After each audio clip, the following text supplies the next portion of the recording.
Богок бул калкан безинин нормадан чоңоюп кетүүсү. Богок болуп ооруган адамдарда калкан безинин иштөө функциясы начарлап же бузулуп, ошондайынан гормондордун төмөн же өйдөгө көтөрүлүп кетүүсү болуп эсептелинет. Богок оорусунун пайда болуу себептери өтө көп. Биринчиден бул йодтун жетишсиздиги. Кыргызстанда йод жетишпейт, жер кыртышында жана абада жетишпейт. Ошонун негизинде Кыргызстанда көп богок менен ооруган көбүнчө жаш балдар кездешет. Андан кийинкилери селен жана темирдин жетишсиздиги, витамин Д'нын жетишсиздиги болот, ар кандай күнүмдүк кандай стресстер болот, жана ошондой эле уйкунун бузулуусу, туура эмес тамактануу болуп эсептелинет. Богоктун алгачкы симптомдору бул түрүнө жараша болот. Богоктун түрлөрү көп болот. Негизги түрлөрү бул гипотиреоз жана гипертиреоз.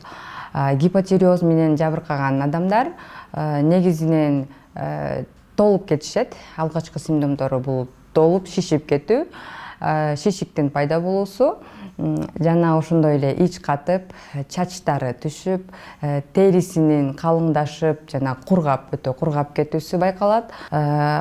Гипотиреоз менен жабыркаган адамдар көбүнчө үшүк чөөл болуп, бат үшүп кетишет жана мындай сүйлөө речи дагы мындай басаңдап, акырын болуп калат да. Үнү дагы өзгөрүлүшү мүмкүн мындай адамдардын жана аял кишилердин айызынын келүүсү бузулат жана ошондой эле бесплодияга чейин, тукумсуздукка чейин алып келет да, эгер алдын албаса. Андан кийинки түрү бул гипертиреоз, тиреотоксикоз деп коебуз. Бул тиреотоксикоздо баары ошол тескерисинче болот да. Тиреотоксикоз менен жабыркаган адамдар өтө арыктап кетет. Арыктап, аппетити өтө жогорулап, көп тамак жеп, бирок көп тамак жесе деле арыктай берет. Күндөн күнгө арыктап, жана өзүнө алсыз сезип, бат чарчап, настроениясы бат өзгөрүлөт. Жана ошондой эле тердей беришет. Мындай адамдар тердешип, чачтары жукарып, айызы келүүсү дагы бузулат. Ичи өтүп кетиши мүмкүн көп тамак жеп ошентип отуруп. Андан кийин жүрөгүнүн каттуу согуусу байкалат адамдарда. Сердцебиение деп коебуз. Октап аткан же болсо деле жүрөгү каттуу согот. Мындай отурган убакта деле жүрөгү каттуу согот. Тамак кичине эле физический нагрузка кылып койсо деле жүрөгү каттуу согкону байкалат. Жана ошол согуу ритми көбүнчө бузулат эгер алдын алынбаса. Богокко, зобко диагноз коюу өтө жөнөкөй негизи.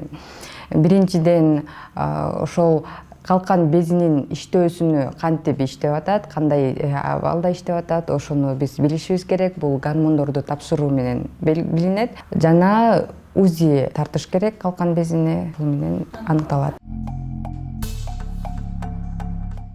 Дарылоосу бул богоктун түрүнө жараша болот.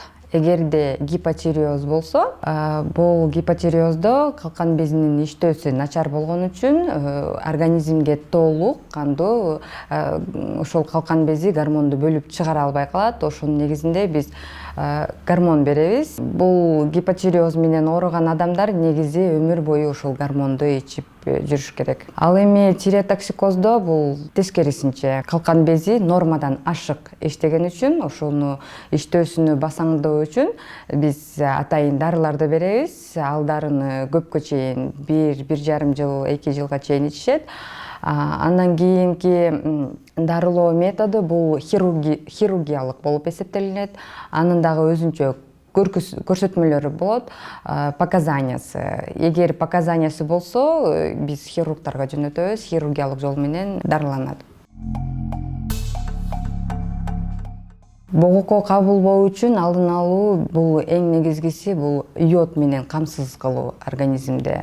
Биз йодтолгон туз ичип атпайбызбы? Ошол жаш балдарга, улгайган адамдарга бул эгерде йодтолгон тузду туура колдонулса, бул жетиштүү болуп эсептелинет негизи. Боюнда бар аялдарга жана эмчек эмизген аялдарга бул кошумча йод керектелинет. Ошон үчүн кошумча алар йодтун дарысыны ичиш керек.